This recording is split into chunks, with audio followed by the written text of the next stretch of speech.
Listo, chicos. Ya luego de haber terminado geografía vamos a pasar a cívica. Pero no se asusten, vamos a hacerlo corto y absorbiendo todas las dudas posibles. Pero vamos a empezar, creo que por la parte que genera más dificultad, que es la última que hemos trabajado, que tiene que ver con Estado peruano. Empezamos entonces con lo más sencillo. ¿Qué significa Estado? Estado no es lo mismo que gobierno, Estado no es lo mismo que democracia o régimen de gobierno. A veces tú dices, oye, el Estado es corrupto, ten cuidado ahí, porque tú mismo te estás metiendo en el saco y estás diciendo que tú eres corrupto también. Estado viene a ser todos nosotros. Estamos hablando de la nación, y la nación es toda la población. La población no está en el aire, o tienes que pisar algo, ¿no es cierto? Ese lugar donde pisas se llama territorio, y el territorio abarca espacio aéreo, marítimo, suelo y subsuelo. Todo lo que está debajo de tu casa, si encuentras algo grande como oro, petróleo, todo, no es tuyo. Le pertenece al Estado peruano, es decir, a todos nosotros.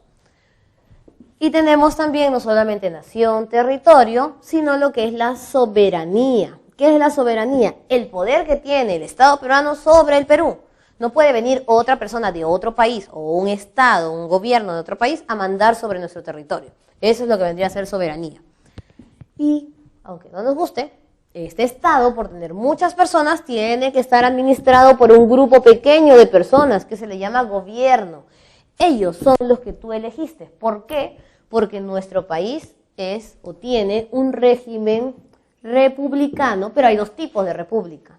Presidente dictador o presidente elegido por el pueblo, que en este caso es un régimen democrático. Entonces, eso es lo que vendría a ser Estado. ¿Qué cosa es Estado de Derecho? Por ahí dicen, ¿no? Sucede que no todas las democracias están basadas por un sistema de leyes como uno piensa. La mayoría sí. Entonces, cuando un país está organizado por un conjunto de leyes, a eso nosotros le decimos Estado de Derecho, especialmente si la ley macro o principal es la Constitución. Y te debes haber percatado de algo muy interesante. La monarquía constitucional no es república, pero es Estado, y en este caso tiene Constitución. Entonces, sin importar si es república, democracia o en todo caso monarquía, con solo organizarse por leyes y tener una Constitución, ya se le llama Estado de Derechos. Nuestro país es un Estado, es una república, es una democracia y encima es un Estado de Derecho, ¿no es cierto? ¿Qué cosa atenta contra el Estado de Derecho? Todas las violaciones contra las leyes, la delincuencia, todo lo que tiene que ver con robos, asesinatos, la corrupción y todo lo que estamos viendo ahorita en televisión. El Estado peruano tiene una serie de características, ¿no es cierto? Es social porque vela por nuestro bienestar, es independiente, nadie manda en nuestro Estado. Y no solamente es un tipo de independencia de nombre, sino es total, porque hay países que son libres asociados, es decir, son independientes en administración de gobierno, pero toda la economía la maneja otro país. Nosotros somos totalmente independientes. Además, el Estado es uno e indivisible. Tenemos un presidente para todo el territorio, tenemos un Congreso para todo el territorio, un Poder Judicial para todo el territorio, y nosotros no podemos por cada departamento o región hacer las leyes que queramos. Las leyes las hacen el Congreso y todos nos regimos para esas leyes. En cambio hay países que sí tienen varios estados, por ejemplo Estados Unidos, y cada estado tiene sus propias leyes. Eso es diferente, nosotros somos uno e indivisible. ¿Quién se encarga de cuidar y proteger al Estado en cualquier juicio utilizando nuestro paquete de leyes? En este caso es el Procurador Público. El procurador público no es nada más y nada menos que el abogado del Estado peruano. Tú cuando vas a un juicio necesitas un abogado, cuando Perú fue a la Corte de la Haya contra Chile necesita un abogado, ¿quién es? El procurador público. No hay problema allí. Luego, si hablamos de nación, hablamos de nacionalidad. Recuerda, hay dos tipos de nacionalidad, bueno, tres en realidad, por nacimiento, que somos nosotros los que hemos nacido en el Perú, por opción y por naturalización. Por opción son aquellos que se casan con un peruano o tienen padres peruanos. Al final ellos deciden si quieren o no quieren la nacionalidad que recibieron. Y por naturalización es el extranjero que quiere ser voluntariamente, sin tener necesariamente un vínculo con alguna persona del Perú, ser peruano y cumple todos los requisitos que pide el DIGEMIN, que es la Dirección General de Migración, ¿no es cierto? Luego, si hablamos nosotros del ejercicio de la soberanía, tenemos que mencionar qué cosa es insurgencia, sedición o insurrección. Sedición es que yo quito a la persona que el pueblo eligió, es decir, algo así como un golpe de Estado. Nadie está de acuerdo con la sedición o insurrección. Pero ¿qué cosa es la insurgencia? Imagínate que yo quité al presidente y me puse como dictadora, ¿no es cierto? Ustedes tienen la decisión de si me hacen caso o no. Si ustedes no me quieren hacer caso, eso se llama insurgencia. El derecho que tienen ustedes por no obedecer a la persona que obviamente no ha sido puesta por ustedes por elecciones. Luego, si hablamos nosotros de la estructura del Estado peruano, empezamos por nuestros famosos queridos amigos intocables, que vienen a ser entonces el poder legislativo. ¿Quiénes son el poder legislativo? El Congreso. ¿Cuántos son los congresistas? 130. Estos congresistas hasta ahora son unicameral, todos tienen el mismo peso. Por más que Vizcarra haya dicho que quiere ser bicameralidad, senador y diputado, todavía eso no es real, ¿no es cierto? El congresista necesita tener 25 años, ser peruano de nacimiento y simplemente no tener problemas con lo que es la resolución de interdicción. Después puede postular. ¿Pero por qué le llaman intocables del Estado? Porque tiene 3 prerrogativas. ¿Cuáles son sus 3 prerrogativas? Tienen inmunidad. Nadie les puede abrir proceso judicial si el mismo presidente del Congreso les levanta la inmunidad. Tienen, no están sujetos a mandato imperativo. ¿Qué significa mandato imperativo? Que nadie les puede ordenar por quién votar en la decisión del Pleno.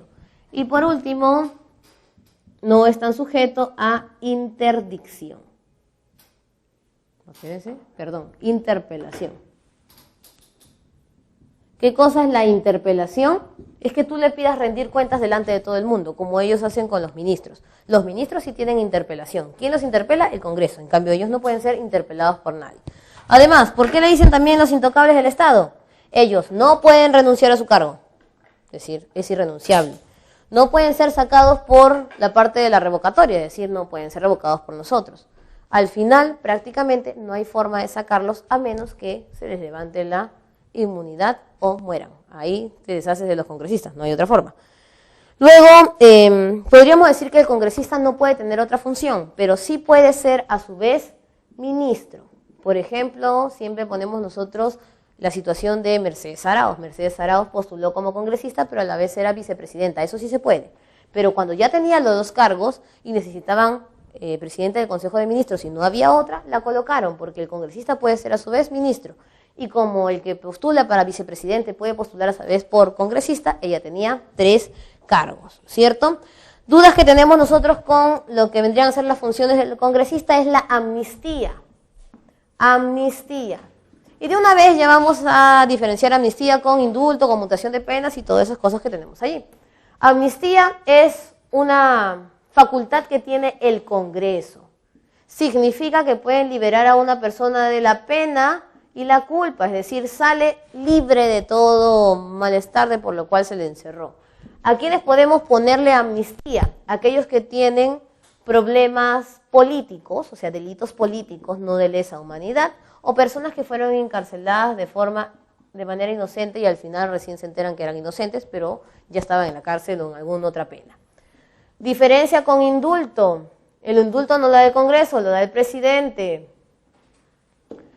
Aquí el indulto no te borra pena y culpa, solamente te borra la pena. Sales y sigues siendo culpable de allí. Y se le puede dar a cualquier persona, no importa si fueron delitos graves, porque el presidente al final decide. Diferencia entre indulto y conmutación de penas, que es lo que tiene el presidente. Conmutar una pena es cambiar. Si estaba en la cárcel, ahora le doy arresto domiciliario. Es cambio de pena. Y por ahí deben haber escuchado ustedes el derecho de gracia. A Fujimori le dieron indulto y derecho de gracia. Derecho de gracia también lo tiene el presidente y en este caso es perdonarle los juicios que todavía no se han terminado de procesar. Entonces, indulto, conmutación de penas y derecho de gracia por el presidente y amnistía por el Congreso, ¿no es cierto? Recuerden que el presidente no puede salir del país si el Congreso no le ha dado la autorización y no se puede demorar del tiempo que le ha estipulado. Sino, ¿qué le pasa al presidente? Hay vacancia. ¿Cuándo hay vacancia de un presidente? Cuando no obedece la decisión de viaje del Congreso, cuando no convoca elecciones porque se está poniendo como dictador, cuando tiene incapacidad moral o física, cuando no deja trabajar a los órganos electorales porque también simula que va a un proceso de dictadura, ¿no es cierto? Entonces, esa es la parte de la vacancia. El Congreso no puede salir, pero al presidente sí lo pueden destituir por la forma de la vacancia. El Congreso se estipula entonces de esta manera. Pleno están los 130. No se puede votar por ley, ni se puede derogar nada de importancia, ni aprobar nada si no están los 130 reunidos en la llamada legislatura, reunión del Pleno. Solo se reúnen fuera de su legislatura cuando el presidente convoca a legislatura extraordinaria, reunión fuera del tiempo que deberían reunirse y cuando están en receso. El presidente es el que modela, ese que tú ves ahí en el debate que está viendo de que la gente no se pelee. Mesa directiva es el presidente con los vicepresidentes, lo que acaban de elegir ahorita en el Congreso. Consejo directivo es la mesa directiva más un representante de cada partido, porque la mesa directiva, si te has percatado por televisión, siempre son amigos de la misma alianza. Si hay un representante de cada partido en el consejo, entonces se vuelve la cosa más imparcial. Y en comisiones hay varios tipos de comisiones, hay ordinarias, hay extraordinarias, pero la más importante ahorita es la comisión permanente. Esta comisión son aproximadamente 25 congresistas que no se van nunca de vacaciones. Trabajan durante legislatura, trabajan durante el receso parlamentario. Y si el presidente disolviese el Congreso, recuerda, solo puede disolverlo si ha negado 2 consejos de ministros. Es decir, le dio censura a todo un consejo y luego le da censura a otro. El presidente cierra el Congreso, la comisión permanente sigue trabajando. Es el único grupo que se queda y los demás congresistas son sacados del cargo. Luego tenemos nosotros la parte de lo que vendría a ser el presidente. Y en el caso del presidente es muy sencillo, ¿no es cierto? Tiene que tener 35 años, ya no 25 años. Tiene que tener la misma situación de ellos, pero en el caso del presidente hay una diferencia. El presidente con el Consejo de Ministros, ambos conforman el poder ejecutivo. Aquí solamente el legislativo es el Congreso, el ejecutivo son 2. Por lo tanto, si el presidente quiere formular algo, obligatoriamente le tiene que dar la autorización al Consejo de Ministros. Si no recibe esa autorización, su acto es inválido. Y también hay una relación entre presidente y Congreso. El Congreso hace leyes y resoluciones legislativas. El presidente hace solamente decretos legislativos o decreto ley. Eso es cuando el Congreso le da facultades al presidente. Pero si estamos en crisis económica, el presidente puede formular lo que son decretos de urgencia. Ahí no conversa con el Congreso, pero sí tiene que haber conversado obligatoriamente con el Consejo de Ministros. Si el presidente está de viaje, el vicepresidente no puede dar la cara. El que da la cara es el portavoz, el segundo portavoz, que es el presidente del Consejo de Ministros. Pero si el presidente, por ejemplo, lo destituyen en vacancia o tiene un accidente y muere entre el primer vicepresidente, si él no está, el segundo vicepresidente. Y ahí ya no entra el del Consejo de Ministros, sino entra el presidente del Congreso. Entonces, esa es la relación como se tiene la estructura de la parte ejecutiva y legislativa. Y ahorita vamos a un corte y continuamos. Bueno, terminando con lo que vendría a ser el Estado peruano, vamos a ver lo que es Poder Judicial y órganos constitucionales autónomos, que es justo lo que estamos haciendo. Pero me hacen 2 preguntas. ¿Cómo se hace el derecho de insurgencia? Para el derecho de insurgencia no puedes hacer un referéndum, porque acuérdate que el que está en el poder no es tu aliado, tú no lo has elegido, no va a pedirte que tú tomes la decisión de si aplicas o no tu derecho. En este caso, el derecho de insurgencia se aplica por una colectividad. Todos reunidos podemos rechazar las funciones del nuevo presidente. Nos reunimos, se podría decir, como un cabildo abierto, ¿no? Pero no lo convoca una autoridad, sino el mismo pueblo. Ahora, tengan cuidado, la mayoría no ejerce el derecho de insurgencia por temor a la represión que ejerce el gobierno dictatorial, que generalmente es con las Fuerzas Armadas. Y por ahí me preguntan qué es referéndum, ¿no? Saliendo de este punto, el referéndum es como una elección. Tú solamente tienes que votar sí y no. ¿Estás de acuerdo o no estás de acuerdo con lo que te pregunten? ¿Te acuerdas lo del Fonavi? ¿Estás o no estás de acuerdo con que le devuelvan el dinero a los fonavistas? Sí y no. ¿Estás de acuerdo con que le suban el sueldo al presidente? Sí y no. Eso es referéndum. Es de sencillo. En el caso del referéndum puede ser pedido por el pueblo o también puede ser pedido por la misma autoridad. Cualquiera de las dos es válida. Continuamos aquí con Poder Judicial, entonces no nos hagamos bolas. Tenemos nosotros aquí una pirámide dividida en 2 partes. La primera son faltas y la otra son delitos. ¿Cuándo es una falta? Aquí acuérdate de un tema que todavía no hemos repasado, pero nos sirve para poderlo repasar. Conciliación. Entonces tú recordarás, ¿no? Primero conversabas con la persona, negociación. pero no llegaban a un acuerdo. Una negociación es que los dos tienen que estar de acuerdo y tener una victoria productiva. Si no puedes negociar con alguien, pasas a la mediación. Buscas a una persona que te dé consejos o sugerencias, no te da solución. Y si no encuentras ayuda en la mediación, te vas a la conciliación. Ejemplo, ¿no? El esposo y la esposa tienen problemas, conversan, no llegan a la solución, se van al psicólogo. El psicólogo tampoco le da la solución. ¿Dónde terminan? En el centro de conciliación. Solo podías conciliar faltas, es decir, no delitos. Faltas tienen que ver con la familia, que son tenencia de menores, pensión de alimentos, régimen de visitas, el tema de las deudas, recuerda que no hay prisión por deudas, contratos si es que así tú lo estipulabas y lo querías, puesto que la empresa puede sugerirte y tú no quieres ir a conciliación y te vas de frente a juicio, es tu decisión.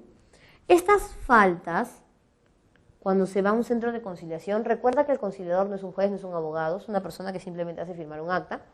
Si no se cumple lo que se dice en la conciliación, ¿a dónde vas? Es ahí donde te pasas a esta pirámide del Poder Judicial.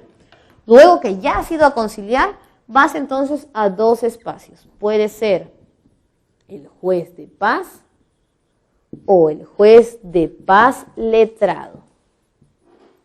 En este caso, grábate bien, si tú has ido a un centro de conciliación es porque vives sí o sí en un distrito. Y vas a ir entonces como última opción el juez de paz letrado. Pero si tú vives en un centro poblado, no has ido a una conciliación, porque un centro de conciliación no existe en los centros poblados.